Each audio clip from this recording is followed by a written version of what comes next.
Creative Tech Podcast. Hi, I'm Kaori Ray, product designer and author.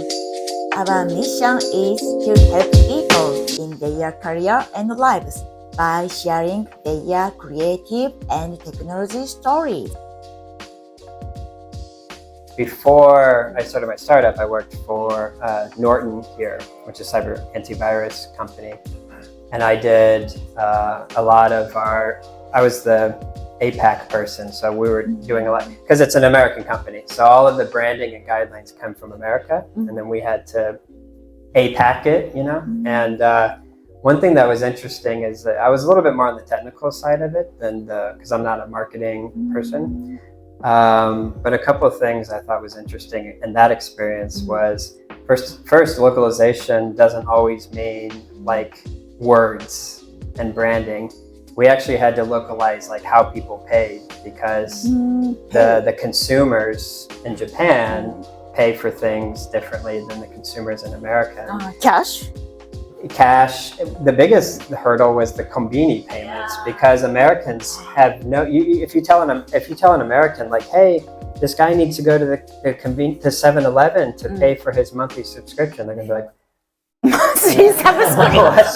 yeah, and we had that people, because it's the antivirus, the product is a monthly subscription, and that was an option, is that you get a bill in the mail for same as utility bill, and you can pay it at Konbini. I see. We by did paper. By paper.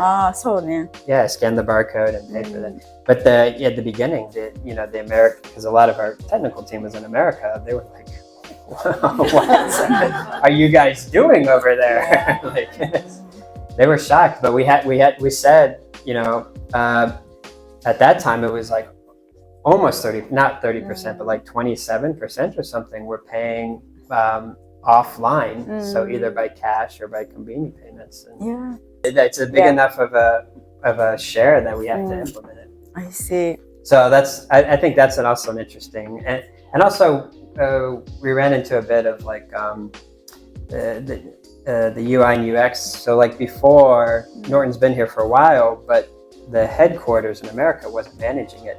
The Japan team had run wild with doing their own thing, and they had a .co.jp address, which we had to change to .jp, which was like actually it was .com/Japan, which was a big deal for our SEO. We had to do a lot of work, because Norton has the highest, or what do you call it, their blog about cybersecurity was like the highest ranking SEO at that time. I'm not, this was a few years ago. Thank you. Do you have any questions? Question. Oh, yeah. So when you switched from like the archaic Japanese website to the new globalized version, what changes did you see, and did any of the things improve? Like SEO eventually improved? Did your number of leads increase? So ironically, if you would have looked at the before and after, the before was what you can imagine, right? And the after was a US version. I mean, what you can imagine, like as a very sleek, large fonts, high contrast, kind of. So it was quite different. But what was ironic is that actually the traffic, it didn't slow down. Like it didn't. It's not like but they made us switch it over. They made us say like, because it was all from Adobe Experience Manager. So there was only so much. You can't change so much. I mean, you're stuck into that layout.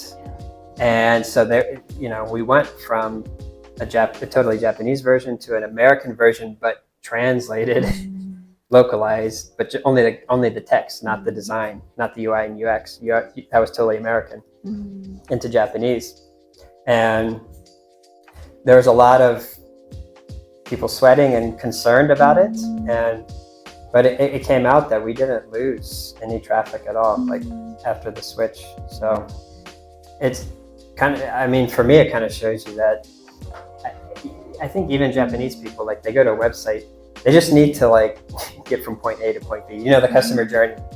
It doesn't matter if you're Japanese or you're American. You go to a website to, buy a product or sign up for a service. And I think it's effective. Like I think it could be effective.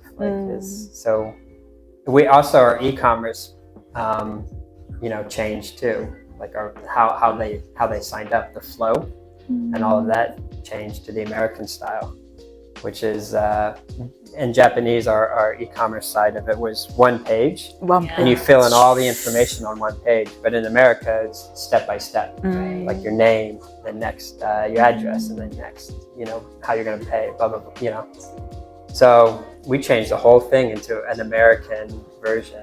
I kind of think it's maybe just the designers here, the UI UX designers, or the lack of designers here. You are using horrible UI. Tell us about the story.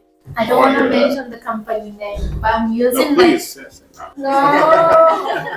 The kangaroo mark, right? kangaroo mark.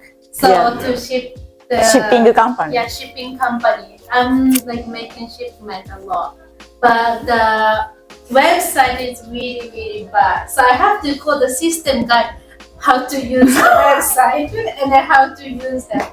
So I wish you are UX designer. I think you should work. Yeah, and the POS system, right?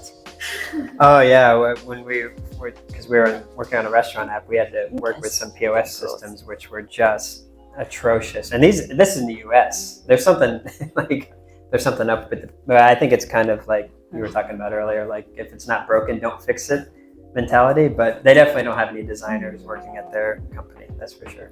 Yeah, thank you. Okay. Okay. Wrap up? Yeah, wrap up. Ramp up. Ramp up. Not good.